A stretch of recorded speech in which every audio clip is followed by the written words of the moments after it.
Hello, welcome back. In today's lesson I'll be talking to you about solving quadratic inequalities, and we will make use of factorizing and also sketching of graphs to help us know the range of the inequalities. So the first thing is to make sure, question 1, we have it in the right format, making sure that the right hand side is equal to 0. So we do that by subtracting 12 from both sides. So we have this expression. Now let's factorize. Factor pairs of negative 12 that will add up to negative 4 is negative 6 and 2, because these two add up to negative 4 and they multiply to negative 12 to give you negative 12. So we factorize and put the terms in, factor pairs in. Let's work out the roots, because the roots will help us do a right sketch, and the sketch will also help us list the solution. So this is the roots. Now let's try to draw the graph for this expression. Intercept is negative 12 and the roots are negative 2 and 6, and it's a U-shaped because positive x squared. So we have it this way. Remember, this is the expression for y when it's a quadratic graph. So that means y is less than 0.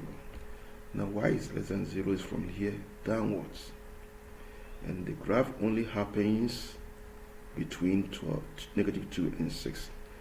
Where you see the graph downward is only between negative 2 and 6, and therefore our answer is between these two roots of equation. So x is bigger than or equal to negative 2 and x is less than or equal to 6. Make sure you use the double sign as given in the question when stating compound inequality.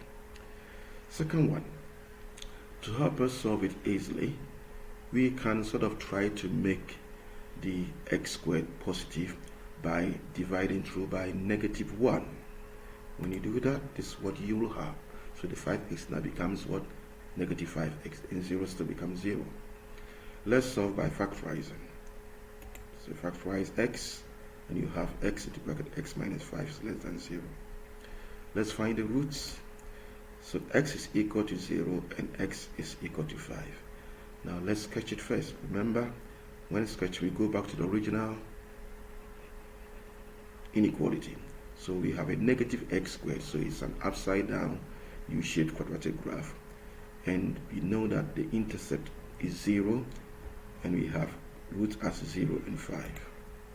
So that's what it's going to be like. Now remember, we are looking for this represent y. Y is less than 0. Y is less than 0 is down here. And over here, it happens for this end of the graphs, as you can see. And you realize that this end of the graph happens when your x is less than 0 and your x is also more than 5. So if you want to state your inequality, remember, we're given a single sign. We will know that the answer will be x is less than 0 or x is more than 5. So that's how you state your answer. So the graph will help you know which side of the ranges you look for your answer. Second one, we have to regroup everything such that this side is equal to 0. So we minus 5x and we minus 4 from both sides. So we end up having this expression.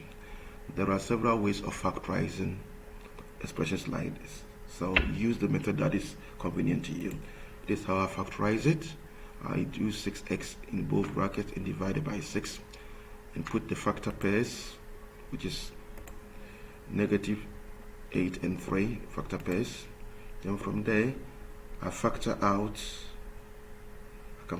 3 here, I can factor out 2 here, and 3 times 2 is 6, so I can now use it to cancel out the 6. So I can now work out my roots. So the roots of the equation is negative and a third and 4 over 3. So when I draw the graph, this is what I have. Remember, it's a positive, so it's a U-shaped. Now I'm looking for more than 0.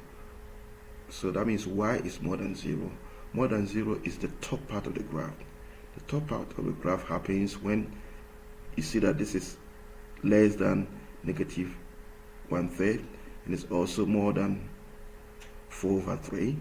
So there are two sides of the inequality. So your answer will be x is less than negative 1/3 and x is more than 4/3. So this is how we solve quadratic inequalities. It is best you learn your factorizing method properly and how to sketch quadratic graphs, and that will help you really look for the ranges to list your possible inequality.